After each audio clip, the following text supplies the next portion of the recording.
تو اللہ تبارک و تعالیٰ کی ایک سنت ہے اور ایک اللہ تبارک و تعالیٰ کی قدرت ہے۔ اللہ تبارک و تعالیٰ کی سنت تو یہ ہے کہ اللہ تعالیٰ کافروں کو جنت میں داخل نہیں فرمائیں گے، ان کے لیے دوزخ ہی ہے۔ ایمان والے جو اللہ تبارک و تعالیٰ کو راضی کر کے گئے ہوں گے تو اللہ تبارک و تعالیٰ ان کو جنت عطا فرمائیں گے۔ لیکن اللہ تبارک و تعالیٰ اس بات پر بھی قادر ہے کہ اللہ تعالیٰ چاہے تو سارے کافروں کو جنت میں بھیج دیں، اللہ تعالیٰ قدرت اس بات کی رکھتے ہیں، لیکن اللہ تعالیٰ کی سنت یہ نہیں۔ حضرت مجدد الفسانی نور اللہ مرکزہ، ان سے کسی آدمی نے سوال کیا کہ ایک آدمی ہے، نیکار ہے، وہ فرمان برداری والے کام کرتا ہے، نافرمانی والے کام نہیں کرتا، اللہ تبارک و تعالیٰ کو راضی کرتا ہے، تو کیا اللہ تبارک و تعالیٰ اس بات پر قدرت رکھتے ہیں کہ اسے اللہ تبارک و تعالیٰ جنت کی بجائے جہنم میں داخل کر دیں؟ انہوں نے فرمایا کہ اللہ تبارک و تعالیٰ چاہیں تو سارے نیکار لوگوں کو جہنم میں بھیج دیں، اللہ تعالیٰ اس بات پر بھی قدرت رکھتے ہیں۔ تم تو ایک کے بارے میں پوچھ رہے ہو، اللہ تبارک و تعالیٰ تو اس بات پر بھی قادر ہیں کہ سارے ایمان والے جو فرمانبرداری والے اعمال کرنے والے ہیں ان کو جہنم میں بھیجیں، اللہ تعالیٰ اس کی بھی قدرت رکھتے ہیں۔ تو اس لیے اللہ تبارک و تعالیٰ کے فضل کی وجہ سے جنت ملے گی۔ تو اللہ تبارک و تعالیٰ نے جو قرآن پاک نازل فرمایا ہے حضور صلی اللہ علیہ وسلم پر، اللہ تبارک و تعالیٰ کا فضل ہے۔ اگر اللہ تبارک و تعالیٰ چاہیں تو اس قرآن پاک کو اللہ تبارک و تعالیٰ اٹھا لیں، یہ بھی اللہ تعالیٰ کر سکتے ہیں۔ اسی بات کو اللہ تبارک و تعالیٰ اسی قدرت کو بیان فرما رہے ہیں کہ وَلَئِن شِئْنَا، اور اگر ہم چاہیں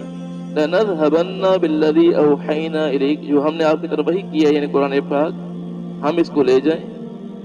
اٹھا لیں اس کو، ثُمَّ لَا تَجِدُ لَكَ بِهِ عَلَيْنَا وَكِيلًا، پھر آپ اپنے لیے اس کی وجہ سے ہمارے خلاف کوئی کارساز نہ پائیں، کوئی مددگار نہ پائیں، تو ہم ایسا کر سکتے ہیں، ہمارے پاس بات قدرت ہے۔ تو جیسے بعض لوگوں کا نظریہ یہ ہے کہ اللہ تبارک و تعالیٰ نے جو سنت بنا لی ہے، جو چیز اللہ تعالیٰ نے مقرر فرما دی ہے، اس کے خلاف اللہ تبارک و تعالیٰ کرنے کی قدرت ہی نہیں رکھتے ہیں، تو یہ سراسر ان کا گمان غلط ہے۔ اسی ایسے معلوم ہو رہا ہے کہ اللہ تبارک و تعالیٰ کی قدرت ہے، ہاں اللہ تبارک و تعالیٰ اپنی سنت کے خلاف کرتے نہیں ہیں، یہ اللہ بات۔ کرنا اور چیز ہے، کر سکنا اور چیز ہے، نہ کرنا اور ہے، نہ کر سکنا اور ہے۔ یہ نہیں کہ اللہ تعالیٰ کر نہیں سکتے ہیں، ہاں اللہ تعالیٰ اپنی سنت کے خلاف کرتے نہیں۔ جیسے قرب قیامت میں اللہ تبارک و تعالیٰ قرآن پاک کو اٹھا لیں گے، جیسے اللہ تعالیٰ ارشاد فرما رہے ہیں۔ مختلف روایات ہیں جن سے معلوم ہوتا ہے کہ اللہ تبارک و تعالیٰ قیامت کے قریب قرآن پاک کو اٹھا لیں گے۔ حضرت عبداللہ ابن عمر رضی اللہ تعالیٰ عنہ حضور صلی اللہ علیہ وسلم سے نقل کرتے ہیں، صحیحین کی روایت، بخاری مسلم دونوں میں یہ روایت آتی ہے کہ حضور صلی اللہ علیہ وسلم نے ارشاد فرمایا کہ قیامت کے قریب علم کو اٹھا لیا جائے گا، اور اس کی صورت حضور صلی اللہ علیہ وسلم نے یہ ارشاد فرمائی کہ علماء کو دنیا سے اٹھا لیا جائے گا، پھر جاہل لوگوں کو لوگ اپنا پیشوا بنا لیں گے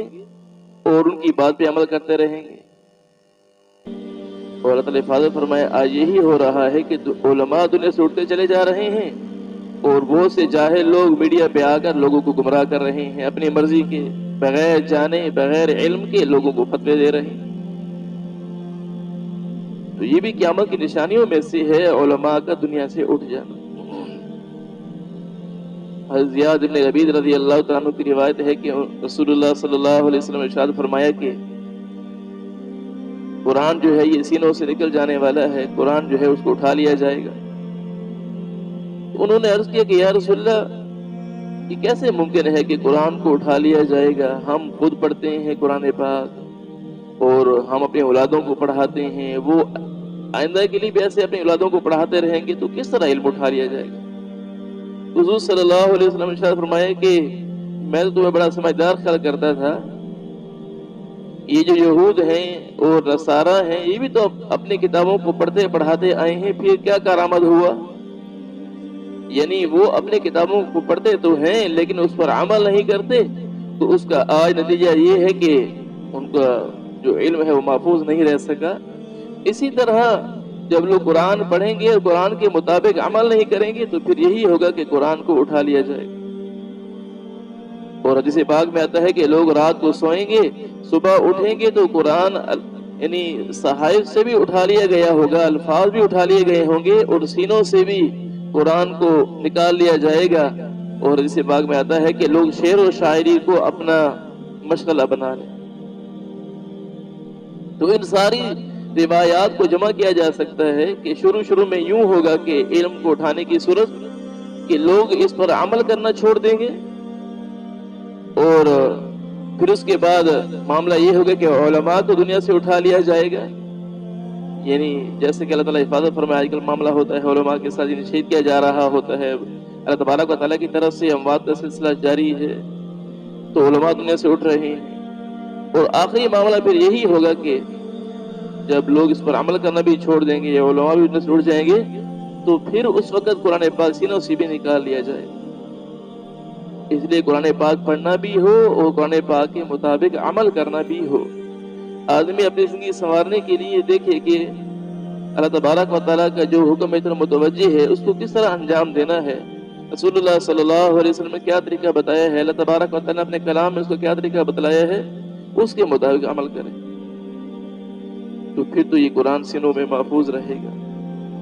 اور جسے پاک میں آتا ہے کہ قرآن پاک اب سینوں سے اتنا جلدی نکل جانے والا ہے،